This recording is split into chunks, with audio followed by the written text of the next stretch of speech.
Salam, Mr. Khaled Abdel-Moneim. Privileged to have you with us here today. Thank you for having me. Thank you very much. Welcome, Khaled. Khaled, 50 years of success is a remarkable achievement. What would you consider some of the milestones on this journey?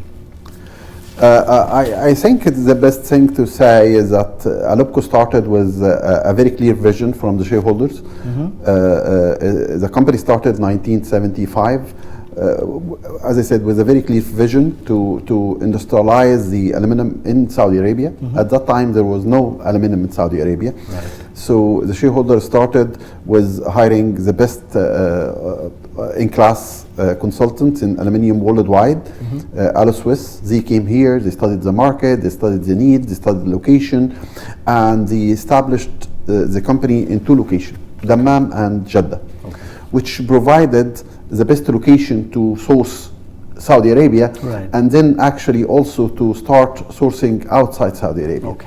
So access to logistics lines and so on. The second milestone was to actually satisfy requirement of Saudi Arabia, develop the market. Then the second milestone was to get export outside Saudi Arabia to the GCC, nearby location, North Africa.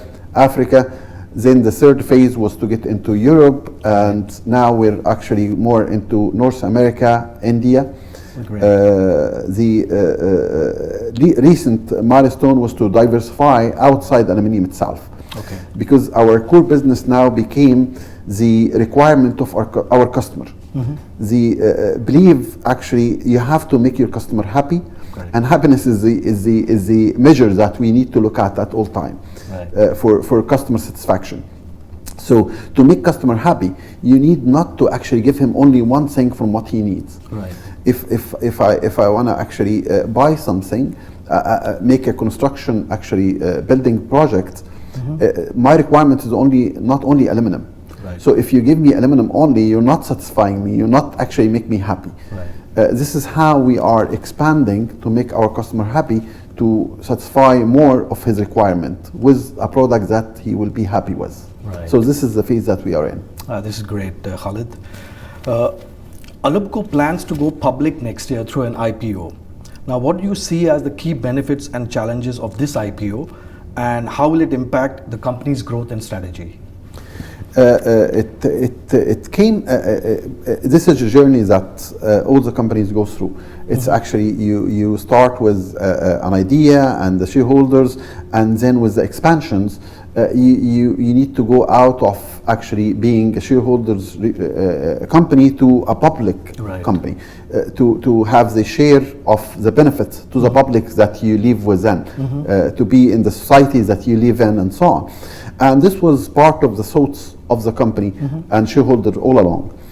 With the Vision 2030, it made it much easier and practical to all companies to step up, because of the size of projects that the Vision 2030 is doing in the country, also the quality of the project.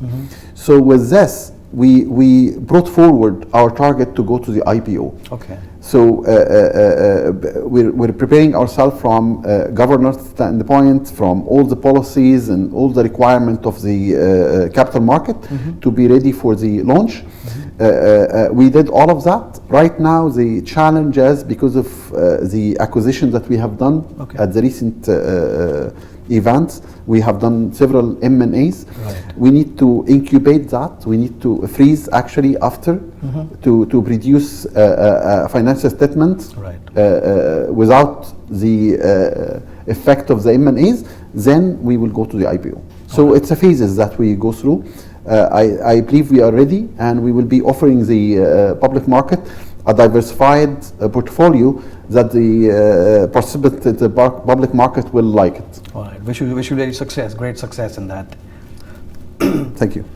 What prompted ALUPCO's decision to evolve from an extruder to a solution provider?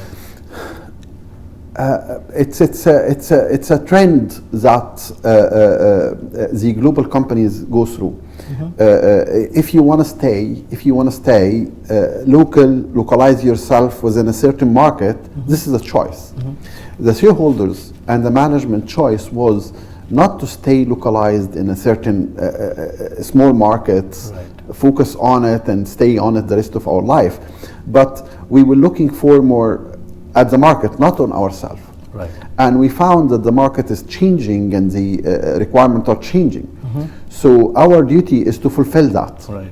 From that, we started to evolve our vision and strategies to make sure that we, as I said, back to the customer happiness, Right. is to make sure that we satisfy more of his requirements, not one of his requirements. Right.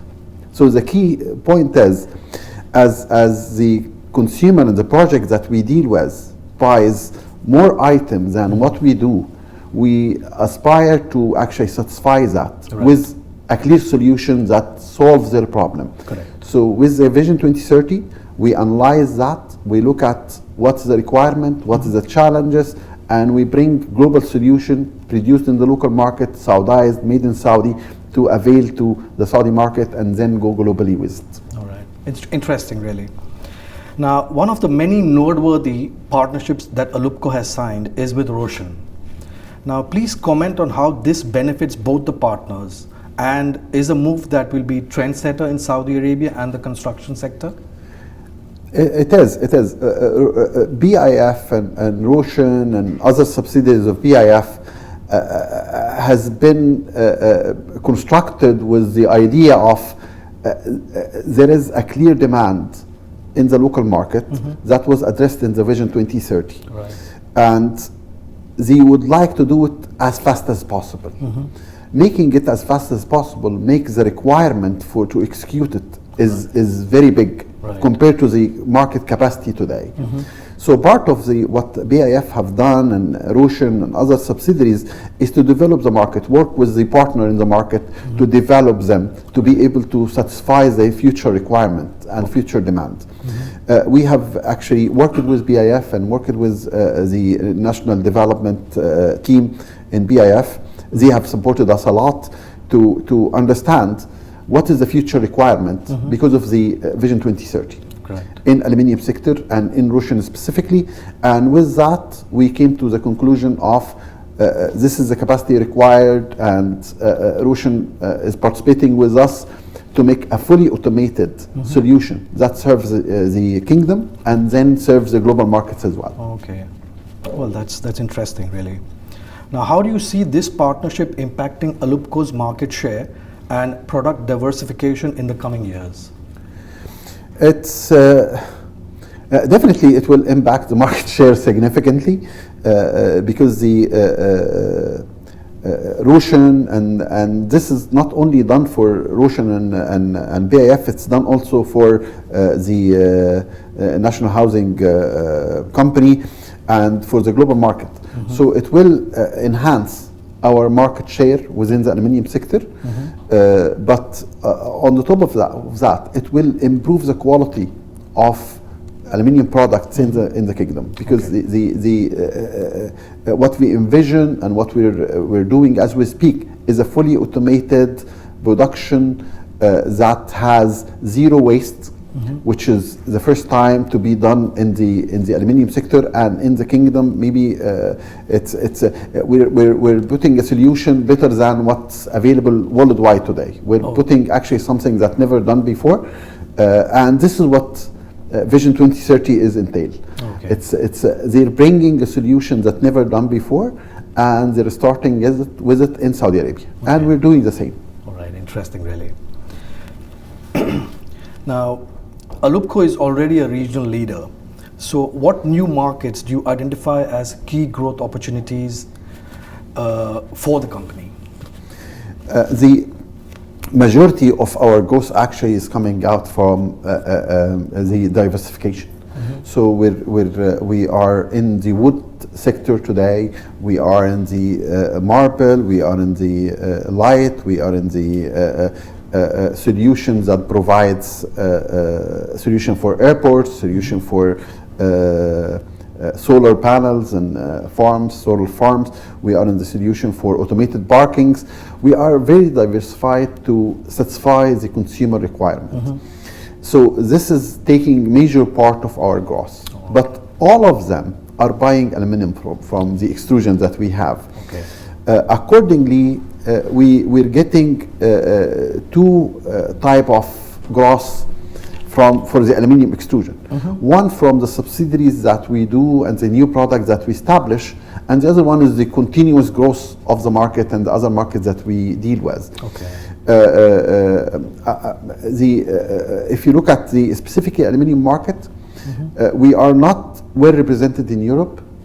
Because of tariff so Europe is not a very actually big market for us, but we're expanding. We're getting a fair share because of a product, not a profile of aluminium.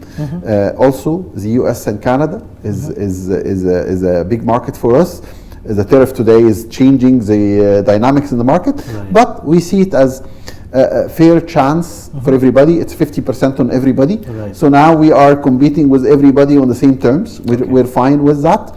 So and then we know that African market will develop. So African market is a clear target for us as well. All right, great. Now, are there any new market verticals that ALUPO is looking at entering? I believe this is related to the earlier question as well. Exactly. But to say the least, also on this new markets, there is markets that's coming back. Iraq is coming back. Syria is coming back. Yemen will come back. So Libya will come back at a point of time.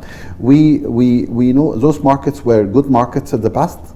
Due to the unfortunate events that happened there, we were not actually well represented. There was no market. Today, this market are coming back very strong.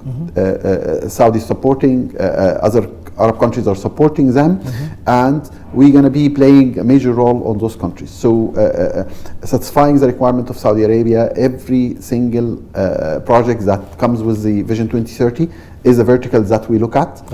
Also, Iraq, Syria, Yemen, Libya, all those markets that will come back, and definitely we hope this for Sudan as well. So yeah, those will be the markets that we'll target in the near future. All right, great. In view of growing market demand, what are ALUPO's plans for expansion of capacity? We're mixing between the two. So when you look at the last 2 years, we have done 16 different actually build-ups. Half of them were acquisition. So we acquired Prisma, we acquired AMG, yesterday we acquired Marble, and we continue to do so. And the other 50% were greenfield, where we actually build a new facility and a new factory and a new segment and so on. And we'll continue to use both directions. So in the future, we evaluate a lot of acquisition that we're looking at, even including acquisition outside Saudi Arabia and other markets. And at the same time, we continue to build. So this new venture with Roshan will be a greenfield that we're gonna be building. So both directions are well taken care of. Right. Yes, absolutely. Now, looking at the targets of Saudi Vision 2030 and regional development plans, what contributions does ALUPO envision making to key sectors like construction, renewables, and advanced manufacturing? All of those are developing very fast in Saudi Arabia. So they're not looking at us to develop solution. We're not going to have the time and the luxury to lead time to develop and then satisfy them. So our approach was that to actually look at where is the solution worldwide, find the best actually of the best worldwide partnership with them, make a JV, bring them in Saudi Arabia, produce very fast for Saudi Arabia. So we have done this with Array Technologies from the US. We have done this with Matrix from the US. We have done this with Aluman from Spain. We have done this with Parkolay from Turkey.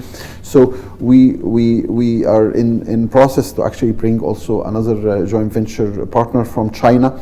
So we look at where this technology worldwide is, and we bring the partner.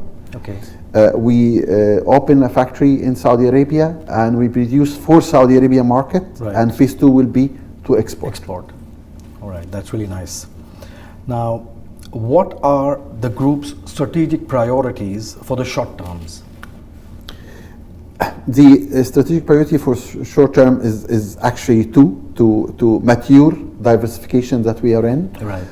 So continue to satisfy the customer with the solutions, with the same principles. And number two is to actually go with the company to the IPO. Okay, yeah, absolutely. Now, what is your long-term vision for ALUPO over the next 5 years? Now the slogan of the company is where vision takes shape. Okay. And this is where we see the future of ALUPO. Is every customer that we deal with has a vision. Right. And our promise for him is this is where his vision comes to reality. The shape is the reality. Right. And our promise to our customer is this is where your vision will come to reality. Right. Interesting, really. Now, how do you balance cost efficiency with sustainability goals in ALUPO's manufacturing processes, especially given the energy-intensive nature of aluminum production? We look at this as an opportunity at all time. And in a market that you compete with somebody else, you need to be very wise in looking at every single stone and turn it and find cost-saving opportunities. One side, we recycle 100%. We don't throw any waste. There is zero waste in our organization, Great. in our company. The second part is we look at renewable resources. And renewable resources is always cheaper than using a fossil fuel or what have you. So we're using maximizing the use of renewable resources. We're eliminating waste from our life. Right. So every time the material that we use and the power that we use has a clear value because there is no waste. Right. The zero waste is the most important part to make sure that you're efficient and you're competitive. Absolutely. Fantastic. What is your leadership philosophy and how do you foster a culture of innovation, collaboration, and continuous improvement within ALUPO? The best things that you see here in Saudi Arabia that not available in any other country. In so few countries you find this. Within ALUPO there is 24 nationalities. Really? Yeah, That's 24 nice. nationalities. You don't find this in a lot of places. You get the best of every culture and you put them together. Right. The challenge is to make it efficient. Right. So sometimes culture clashes, there is silos. And the best thing you do for yourself is to make sure that those works together. Right. And you get the best of every culture to help the total team. The most important part of making this culture work with this environment that we're in today, with the short lead time, I was saying that we used to have the ready, steady, go or 1, 2, 3. Today there is 3. There is no 1, 2, 3. Okay. You don't have a lead time to react. Right. So readiness is the most important. Absolutely. You need to be ready every day. You need to do your work to prepare yourself for readiness. Right. This is the most important. So the leadership style that we are adapting within the organization is the readiness. Right. Be ready and activeness in actually acting fast. The point is, market became like a very fast train. Now trains are 350 kilometers per hour. If you don't ride the train will leave. Yeah. You don't have a chance. Right. It's not like I'm going to ride the second train. There is no chance. Readiness is the most important, and this is the environment that we have within ALUPO. Excellent. Yeah. How do you ensure all the levels of the organization, from the shop floor to senior management, are aligned with ALUPO's strategic visions and goals?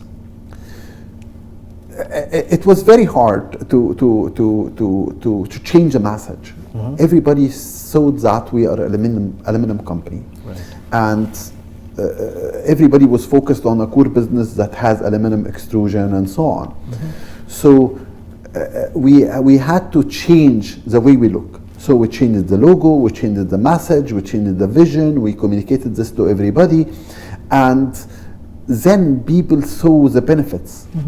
And with the benefits, they start to believe more. So first, we dressed with the right dress. Right. So we put the right logo. We developed it with the thought process. We developed the vision. We developed the mission. We developed the strategic plan, and the communication was seamless to everybody. Right. With that, people, some of them believed 100%. Some of them believed partially. The people who believed partially, when saw things working, they ride the train. Yes. So the most important is not to actually keep forcing the people and so on, is to make them believe by examples, show them the results. And when this happened, everybody was part of the team going in the right direction. So everybody in the company believe now that diversification is the way to go. Right. And they're supporting each other because everything is connected. Yeah, absolutely. Our customer happiness is the most important thing that we work for. Excellent, yeah, really. Fantastic. Now, what has been the most significant challenge ALUPO has faced during your tenure as CEO, and how did you navigate it? What lessons did you learn? I think this generation have seen too much. Sometimes I think I keep telling my family and my colleagues that I'm not expecting anymore. I'd learned enough. So we have seen the COVID. We have seen a lot of political unrest around us. We have seen a very devastating events worldwide, and we have seen turf coming back in play. Okay. Because WTO removed the tariff, removed the boundaries. Now they're coming back. Okay. So I cannot spot one challenge that is the most significant. Okay. All of them were very significant, and all of them you need to be ready to deal with more in the future. Right. So what I keep telling my team and myself and everybody around me, that what we have seen is not it. More will come in the future. What we need to be is more ready than before. Right. So we succeeded going through the COVID. We did not shut down 1 hour. Okay. We were operating 24/7 even during the COVID, because we were prepared, we made the right setups, everything worked fine. So we need to be prepared for the next event, whatever this event is. Absolutely. Thank you very much. Anything else you'd like to add about ALUPO? We are aspire to be the right partner for our customer. We aspire to be a solution provider, not a product, not an item that you buy. We aspire to be looking at our customer and what bottlenecks he faces in his operation and his project, and resolve those. So our promise is that we will keep our customer happy because of resolving more bottlenecks and projects issues that he will face today or tomorrow or the day after. Right. Well, this is excellent, and thank you so much for your time, Khaled. Thank you very much. Talking to you. Thank you very much.